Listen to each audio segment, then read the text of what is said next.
probably nicer than, what's the point of having all this money if we can't? Although, I really appreciate that also. Thank you guys for being such a great audience. You've been really lovely for everybody. I'm not going to talk too much, but I just want to say how proud I am of these amazing students who've put together this incredible magazine. Everyone who's worked on it and everyone who's contributed to it has done really, really well. It's a gorgeous thing, so I think give them a round of applause.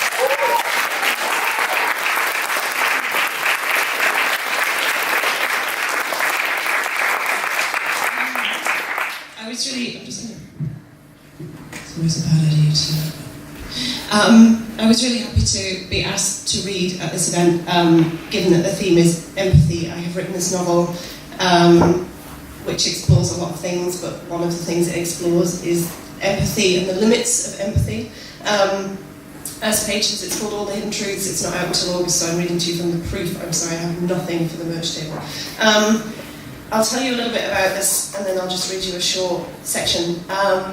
At the start of this book, there is a college shooting, and in a wholly, inadequate act, I do want to dedicate this reading to anyone affected by the Parkland shooting last week. It makes my novel very topical, and it's kind of hard to get up and read from it when these things keep on happening. The novel is set in Edinburgh because I think there's a lot of feeling in the United Kingdom that this is something that happens somewhere else. It's not something that would ever happen here, and actually, having worked a lot with young men who are in the crucible of anger and toxic masculinity, I actually think it would be very easy for it to happen here. So at the beginning of this novel, there is a shooting, and a young man named Ryan walks into his further education college and shoots down 30 of his female classmates. And the book then follows 3 women who are dealing with the aftermath of this event. One of them is the mother of the first victim, whose name is Abigail. One of them is the policewoman who's charged with leading the investigation. And then the third character is Moira, who's the mother of Ryan, the gunman. And I'm going to read you a section from her narrative. She's just been brought home to her house at this point, the family house where she now lives on her own. She's been brought back by her family liaison officer, Amy, and this is the first time she's been in the house for over a week because she's been receiving death threats and she's been in protective custody. And we find her here just as she's kind of arrived, and she's been settling in by basically self-medicating with a drink. Moira was halfway up the stairs before she really knew where she was going. In a blur of tears, she'd come back out through the dining room and into the hallway. Behind the frosted glass front door, the neon pillar of a policeman. She climbed the stairs, gripping the banister with one unsteady hand, the other still clutching at the slippery tumbler. At the top of the stairs, she took a long mouthful of the stinging gin. It had started to feel warm. Ryan? It was habit. It was what she always did. Are you decent, sweetheart? Her throat made an odd, chuckling sound. She stood outside her son's bedroom door and laughed at her own ridiculousness. All right, she said, time's up, I'm coming in. But her little charade on the landing, even coupled with the gin, hadn't prepared her for her dead son's bedroom. The scene of crime officers had torn the room apart. The divan bed had been tipped onto its narrow end and now obscured the window like a monolith, its mattress stacked against it. The fabric sides had been ripped back so the divan's cavity could be searched. All the furniture was pulled out into the middle of the room, her face stung with embarrassment at the dust and detritus they'd revealed. The washing basket and drawers from the dresser had been upended on top of a pile of clean cotton shirts she'd ironed only days before. The computer desk was the only thing that looked wrong in this disaster zone. It had been swept completely clean. Every item Ryan had piled on it had been taken away somewhere. The big PC monitor had been there so long that now it had been removed. The square of wallpaper it had stood against was darker than the rest of the room. She could see the strange residue left all over by fingerprinting kits. She pressed the light switch, but for some reason the bulb in the ceiling light had been taken. Look at this mess, she said, a voice guttering like a candle flame. Makes you look practically tidy, Ryan. She sank fast into the leather computer chair, slopping a little constellation of drink across the carpet. Her face was damp. The chair was covered in fingerprint powder, and now she guessed, so were her clothes. The wallpaper began to swim. With her free hand, she reached up and slapped herself in the face. The slap landed with a pleasantly wet sound, but she barely felt it. She tried again, this time a sting. The third time, a little blistering of stars across her vision. Jesus, she said through her teeth, pull yourself together. She sat in the chair for a long time. She could feel herself sliding down into more of a crouch, slowly, a millimetre at a time. She realised she was enjoying the sensation. In the quiet, she could hear the paparazzi talking outside. There was no hoarding on this window to dampen the sound. She was surprised and oddly disappointed that the few voices she could pick out from the throng were not talking about her, or Ryan, or the shooting. Instead, they seemed to be using that macho code that signalled they were speaking of a forthcoming sporting event. She tried to follow but couldn't even guess the sport, let alone the occasion. She wondered why on earth they were here. Who on earth could think it was a good idea to be paying them? She didn't think about how long they might stay. The watery sun fell behind the roof of the house across the street and the light in the room changed. Vehicles began to pull up at the cordon a few houses down. Moira could hear their distant chug, the whoosh and slam of sliding side doors. These were the TV news crews, coming with kit and correspondence to broadcast live for the evening audience.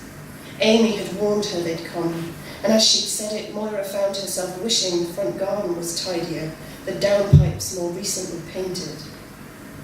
She could hear these new arrivals shouting commands, clinking tripods and the pulls of booms.